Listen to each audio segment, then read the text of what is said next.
उच्चारण, वर्णों का उच्चारण।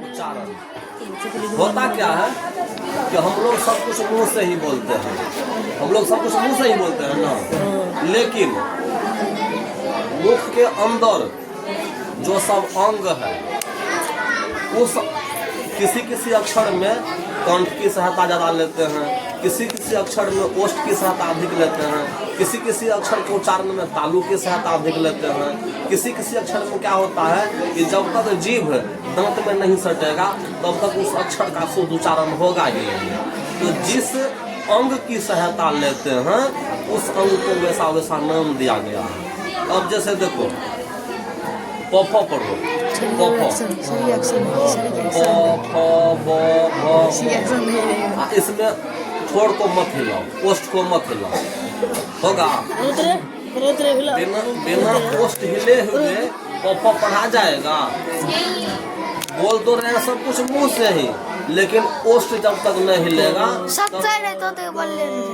देखो सुने तो बोलते हैं हम लोग सब कुछ मुंह से ही, लेकिन मुंह के अंदर में, मुंह के बाहर में जो सब अंग है, जिस अंग की सहायता लेते हैं तो उसको वैसा वैसा नाम दिया जाता है। पफो है प फ ब भ म, तो जब तक ओष्ठ नहीं हिलेगा तब तक पवर का उच्चारण होगा ही नहीं। तो पफो को ओष्ठ कहा जाता है। कौन वर्ण? ओष्ठ। पवर्ग को ओष्ठ कहा जाता है और उच्चारण स्थान ओष्ठ है। पवर्ग का उच्चारण स्थान क्या है? ओष्ठ है। पवर्ग को कौन सा वर्ण कहा जाता है? ओष्ठ। पवर्ग को कौन सा वर्ण कहा जाता है? ओष्ठ। ओष्ठ कहा जाता है।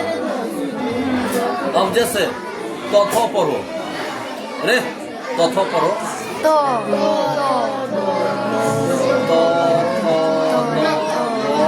दंत नो, दंत नो क्यों कहा जाता है?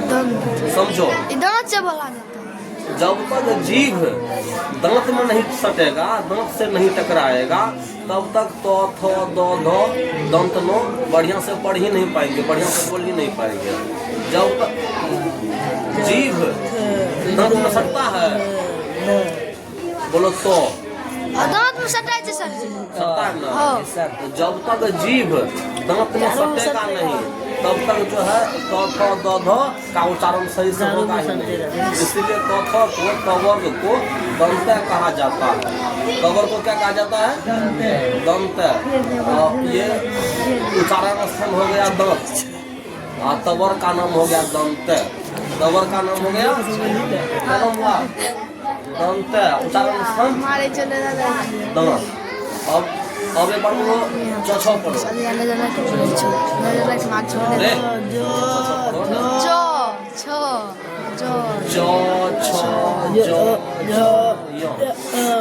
बोलो चौ। जीभ कहाँ पे टकरा रहा है सो बोलो। उपरला दांत से थोड़ा सा अंदर, उपरला दांत से तालू में, उपरला दांत से थोड़ा सा अंदर तालू में। तो जीभ जब तक तालू से नहीं टकराएगा तब तक चौछा का उच्चारण बढ़िया से नहीं होगा। तो इसीलिए चवर्ग को तालव्य कहा जाता है। चवर्ग को क्या कहा जाता है? तालव्य। चवर्ग को तालव्य वर्ण कहा जाता है। और उच्चारण स्थान तालु, उच्चारण स्थान तालु हो गया। इसे तालव्य, चवर्ग को चछो को तालव्य कहा जाता है। अब एक बार टठो पढ़ो, टठो पढ़ो,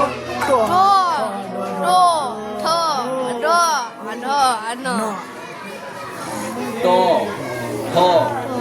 अच्छा, इसको गौठों में जो नो है ना, इसे मूर्धन्य नो कहा जाता है। गौठों में जो नो है इसे मूर्धन्य नो कहा जाता है। तो मूर्धन्य नो क्यों कहते हैं? क्योंकि इसका उच्चारण मूर्धास होता है। एक बार बोलो चो, फिर बोलो टो।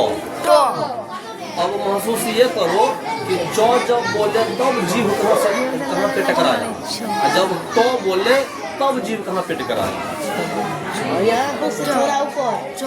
चौ बोले सटा, तो बोले उससे और अंदर जाके सटा।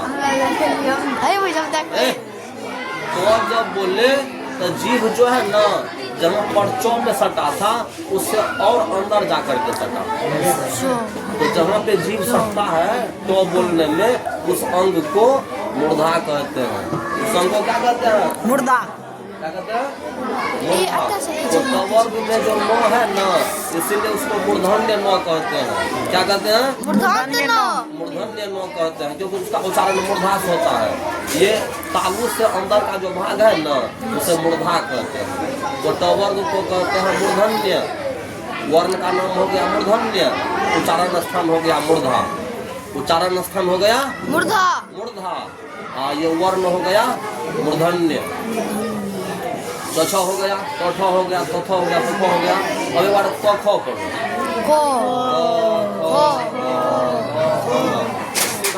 सब आवाज निकलती है। कवर्ग में कंठे से निकले छै, कतौ न टकराव होइ छै। कवर्ग में सीधा कंठ से आवाज निकलती है, तो इसीलिए उसे कहते हैं कंठ। कंठ। कवर्ग को कहते हैं कंठ।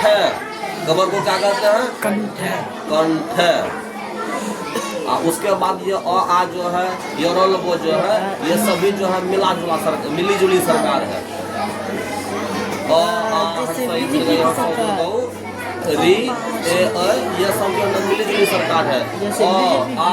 आ हुआ आ, ये हुआ कंठ से। हर्षई ये हुआ उधर मूर्धा से, हर्षई दीर्घई उधर मूर्धा से तालु से हुआ। फिर लो ये सब जो मिली जुली सरकार है।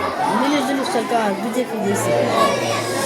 इसमें किसी का उच्चारण होगा तालु से, किसी का उच्चारण होगा मूर्धा से, किसी का उच्चारण होगा दंत से। समझा? तालु से उच्चारण होता है तो नाम हुआ तालव्य स्व। दंत से उच्चारण होता है तो नाम हुआ दंत स्व। मूर्धा से उच्चारण होता है तो नाम हुआ मूर्धन्य स्व। तो ध के न को दंत न कहते हैं क्योंकि उसका उच्चारण दंत से होता है। और तो ठ के न को मूर्धन्य न कहते हैं क्योंकि उसका उच्चारण मूर्धा से होता है। समझा? तालव्य स्व, मूर्धन्य स्व, दंत स्व, दंत न, मूर्धन्य का उच्चारण स्थल। समझा? ठीक है।